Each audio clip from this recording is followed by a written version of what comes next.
శ్రీ గురుభ్యో నమః. శ్రీ శ్రీ శ్రీ యోగి రామానంద గురుపాదుకా పూజయామి. రమణ పెరియ పురాణం 75 మంది ప్రత్యక్ష శిష్యుల అంతరంగ ప్రయాణం. శ్రీ రమణ మహర్షి శిష్యుల్లో ఒకరైనటువంటి మునగాల వెంకటరామయ్య గారి గురించి ఇప్పుడు తెలుసుకుంటున్నాం. మునగాల శాంతికి, నెమ్మదితనానికి, ఆంతరంగిక సంతోషానికి ప్రతిరూపం. ఆయన ప్రశాంత వదనంలో ఎదుటివారిని ఆహ్వానిస్తూ ఉన్నట్లుండే ఒక చక్కని చిరునవ్వు ఎల్లప్పుడూ ఒక భూషణం వల్లే ఉండేది. ఆయన ఎప్పుడూ జనసందోహంతో భగవాన్ మందిరంలో పూజా సమయంలోనూ, భోజనశాలలో భోజన సమయంలోనూ తప్ప బయట ఎప్పుడూ కూడా కనిపించేవారు కాదు. మిగిలిన సమయమంతా తన గదిలో ఉపనిషత్తులను చదువుతూ ఉండిపోయేవారు. ఎంతోమంది సాధకులు ఆయన వల్ల ప్రేరణ పొందేవారు. ఆయన ప్రశాంతమైన ఆధ్యాత్మిక జీవితం వారిలో ప్రేరణ కలిగించేది. ఆయనతో సన్నిహితంగా మెలిగి ఆయన ఉదాత్త జీవితాన్ని చూసి ప్రేరణ పొందే భాగ్యం నాకు కలిగింది. భగవాన్ పాత భక్తులందరిలోనూ ఈ అద్భుతమైన ఆధ్యాత్మిక లక్షణాన్ని నేను గమనించాను. వారు సత్యంగా జీవిస్తూ తమ ఆచరణాయుతమైన ఆధ్యాత్మిక జీవనం ద్వారానే యువతరానికి ప్రేరణ కలిగించేవారు. వారు సత్యాన్ని గురించి బోధించడం ద్వారా కాకుండా సత్యమే తమ జీవితంగా ఉంటూ సాధకులకు ఆధ్యాత్మికత పట్ల ఆసక్తి కలిగేటట్లు చేసేవారు. నా జీవితంలోని 2 ముఖ్య ఘటనలు మునగాల యువ సాధకులను ఎలా నడిపిస్తారో తెలియజేశాయి. 1960లో నేను రమణాశ్రమంలో స్థిరపడినప్పుడు కొద్దిమంది పాత భక్తులు కావ్యకంఠ గణపతి మునిని నా వద్ద విమర్శించారు. కావ్యకంఠుల వారు చెప్పే విషయాలు ఆయన ఊహాజనితాలైన కల్పనలే అని వారు అన్నారు. నాకు దానితో దుఃఖం కలిగింది. నేను మునగాల వద్దకు వెళ్ళాను. ఆయన కావ్యకంఠులను చూడలేదు. ఆయన పట్ల మునగాలకు తటస్థ భావం ఉండేది. గొప్ప పండితులు కూడా కావ్యకంఠుల వారు చెప్పే వాటిని గూర్చి అవమానకరంగా ఎందుకు మాట్లాడుతున్నారు అని నేను ఆయన్ను అడుగగా, ఎవరినైనా సరే, అందులోనూ భగవాన్ భక్తులను నిందించటం నీకు శ్రేయస్కరం కాదు. ఆ మహాత్ముని గురించిన నిందలు నీకెలా తెలిసాయి? అవి ఇతరుల అభిప్రాయాలు కదా. అభిప్రాయాలు మనసులో నుండి ఉదయిస్తాయి. సత్యము హృదయంలోనే ప్రకాశిస్తుంది. నీకెప్పుడైనా సందేహాలు వస్తే వెంటనే నేరుగా భగవాన్పై ధ్యాస పెట్టు. ఇతరుల అభిప్రాయాలను పట్టించుకోవద్దు. భగవాన్ నీకు దారి చూపిస్తారు. భగవాన్ కావ్యకంఠుల యొక్క అపారమైన జ్ఞాన సముపార్జన శక్తిని, సత్యము పట్ల ఆయనకు గల అంకిత భావాన్ని ప్రశంసించారు. ఉదాహరణకు, ఒకరోజు భగవాన్ కావ్యకంఠుల గురించి దాదాపు 1 గంట సేపు మెచ్చుకుంటూ మాట్లాడారు. ఆయన ఉమా సహస్రాన్ని ఎలా రాశారు, హర సహస్రాన్ని ఎలా రాశారు, తన శిష్యులను ప్రాచీన గ్రంథాలను ఎలా బోధించేవారు, అంత పాండిత్యము సామర్థ్యము కలిగి ఉండి కూడా ఎంత అణుకువగా వినయంగా ఉండేవారు, ఎంత నిష్టగా జపం చేసేవారు, ఎంత బాగా తన లక్ష్యాన్ని అందుకోగలిగారు అనే విషయాల మీద 1936లో కావ్యకంఠుల మరణాన్ని గురించి విన్నప్పుడు, నాయనలాంటి మరొకరిని మనం ఎప్పుడు చూడగలము అన్నారు. నేను ఆయనకు ఈ ఆత్మోన్నతి చెందించే వివరణకు హృదయపూర్వక ధన్యవాదాలు తెలుపుకున్నాను. వేరొక రోజున రమాదేవి మాత అనే మహాత్మురాలు ఆశ్రమానికి వచ్చింది. ఆమెకు ఎంతోమంది అనుచరులు ఉండేవారు. కొన్ని గీతాలు పాడినప్పుడల్లా ఆమె సమాధిలోనికి వెళ్తుండేవారు. ఒకరోజు సాయంత్రం మునగాల నా గదికి వచ్చి రమాదేవి భజన కార్యక్రమానికి రమ్మని పిలిచారు. నాకు ఆసక్తిగా లేదని, నాకు నా భగవాన్ ఉన్నారు, అదే నాకు చాలని నేను అన్నాను. మునగాల పసిపిల్లవాడి లాంటి అమాయకత్వంతో నా వైపు తిరిగి అన్నారు, నువ్వు రామకృష్ణ పరమహంస గురించిన పుస్తకాలను చదివావు కదా. అవును స్వామి అని నేను బదిలిచ్చాను. రామకృష్ణుల వారు భావ సమాధిలోనికి వెళ్తుండేవారని నువ్వు చదివే ఉంటావు. మనము దాని గురించి చదవడమే కానీ స్వయంగా దాన్ని అనుభవించలేదు. రమాదేవి అటువంటి దివ్యమైన స్థితికి వెళ్తుంది. అది మానసికమైన స్థితి కాదు, కేవలము శుద్ధ ఆధ్యాత్మిక స్థితి. నాకు తెలిసినంతవరకు ఇతరులు చెప్పేదాన్ని బట్టి శ్రీ రామకృష్ణుల తర్వాత మాత రమాదేవి మాత్రమే ఆ ఆధ్యాత్మిక స్థితిని పొందగలిగింది. మునగాల నా చేతిని పట్టుకొని హాల్లోకి తీసుకుని వెళ్ళి తన ప్రక్కన కూర్చోబెట్టుకున్నారు. భజన జరుగుతూ ఉంది. రమాదేవి గాఢ ధ్యానంలో మునిగి ఉంది. భజన మధ్యలో ఆమె అర్థవంతంగా లేచి నిల్చుంది. మునగాల నాతో అన్నారు, ఆమె భావ సమాధిలోకి వెళ్ళారు. ఆమె వైపే చూస్తూ ఉండు, గౌరవాన్ని కలిగి ఉండు.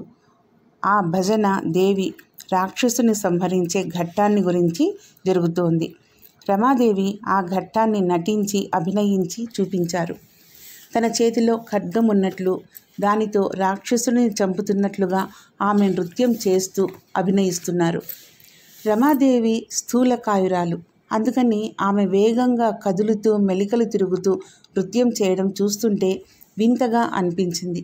చివరగా ఆమె సమాధిలోకి వెళ్ళింది.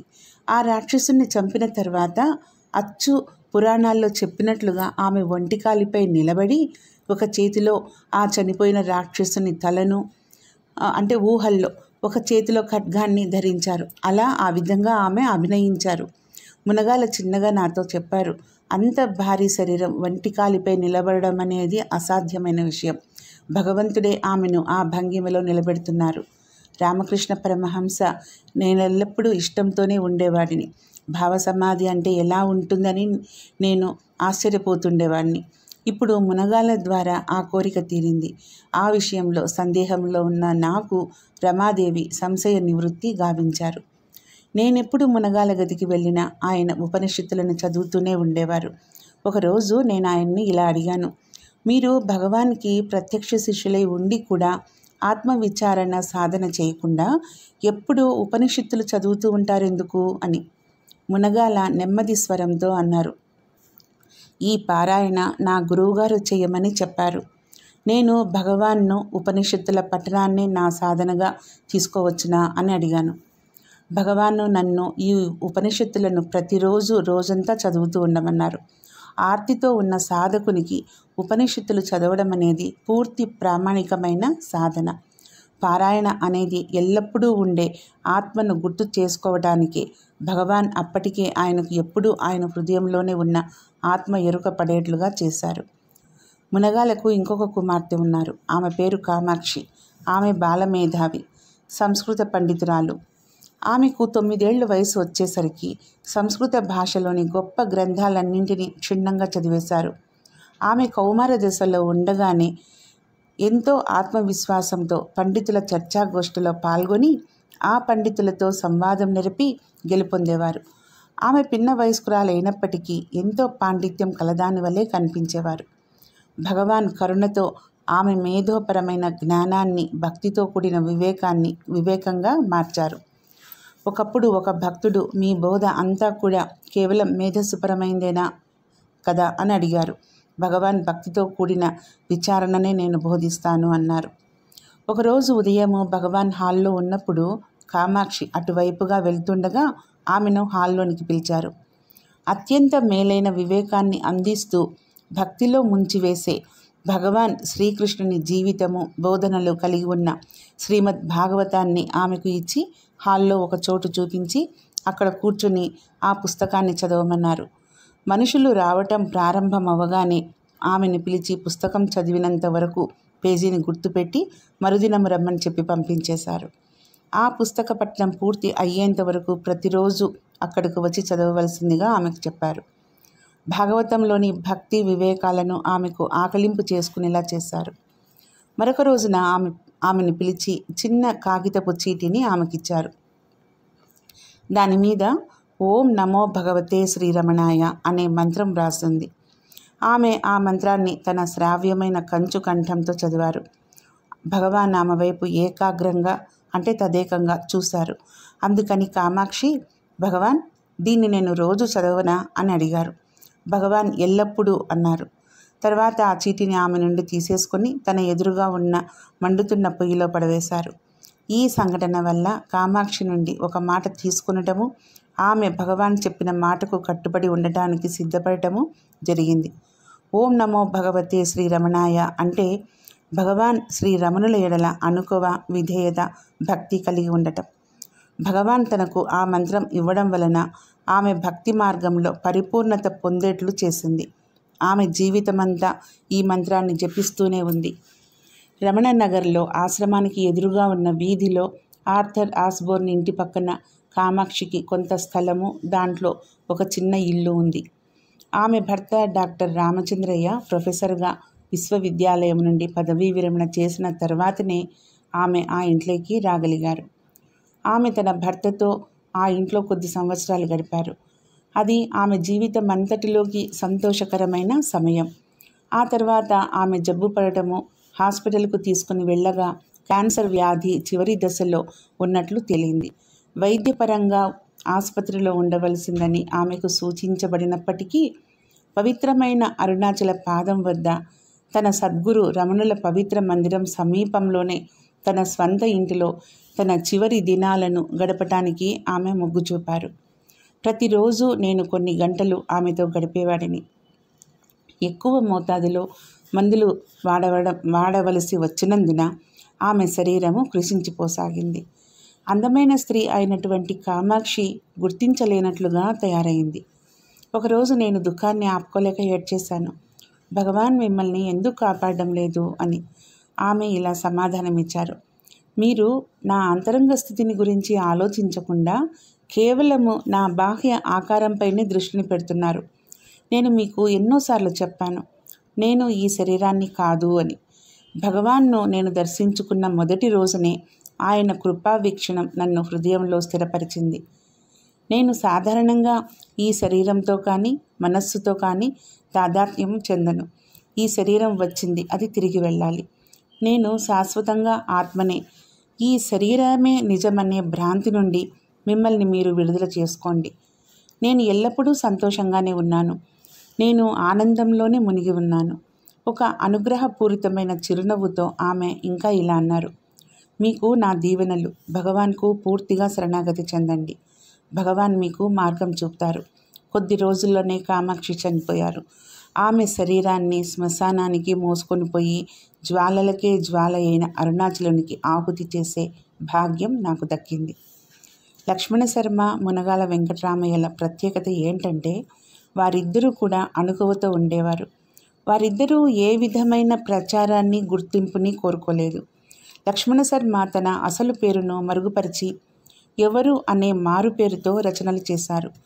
మునగాల భగవాన్ సమాధి చెందే వరకు తన రచనలను ప్రచురించలేదు. మునగాల త్రిపుర రహస్యానికి తన ఆంగ్లానువాదాన్ని నాకు చూపించి, మీరు దీన్ని చూసారా అన్నారు. అది ముద్రించమనే అభ్యర్థన కాదు, ఊరికనే అడిగారు. ఆ ఇద్దరు భక్తులు వారి అహంకారాన్ని అంటే వ్యక్తిత్వాన్ని పూర్తిగా తుడిచిపెట్టేశారు, నశింపచేశారు. పుస్తకం తయారవుతున్నప్పుడు నాకు ఆ పుస్తకం యొక్క పేరు అర్థం కాలేదని తెలిపాను. ఆయన అది చాలా స్పష్టంగా ఉంది అన్నారు. నేను ఆయనకు వివరించాను, దాని అర్థం అందరికీ బోధపడదని. ఆయన ఇలా అన్నారు, ఆ పేరునే నేను భగవానికి చూపించాను, ఇప్పుడు ఎలా వేరే పేరు దానికి జతపరచగలను అన్నారు. నేను దాన్ని ఇతరుల కోసం అలా చేస్తే బాగుంటుందన్నాను. ఆయన అప్పుడు మిస్టరీ బియాండ్ ట్రినిటీ, త్రిపుటి ఆవల రహస్యం అనే ఉపమానాన్ని చేర్చారు.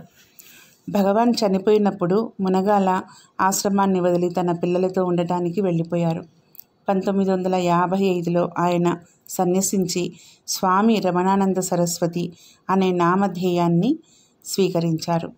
1963లో ఆయన అరుణాచలునిలో ఐక్యమైనప్పుడు ఆయన చెప్పిన ప్రత్యేకమైన సూచనల ప్రకారం ఆయన దేహము ఆయన కుమార్తె కామాక్షి ఇంటి పెరటిలో సమాధి చేయబడింది. అరుణాచల రమణన్ అనే ఉజ్వల జ్ఞాన జ్వాలలో మునగాల వెంకట్రామయ్య ఒక ప్రకాశించే జ్వాలగా శాశ్వతంగా జీవించి ఉంటారు. రేపు ఇంకొక శిష్యుని గురించి తెలుసుకుందాం. ఓం శ్రీ గురుభ్యో నమః.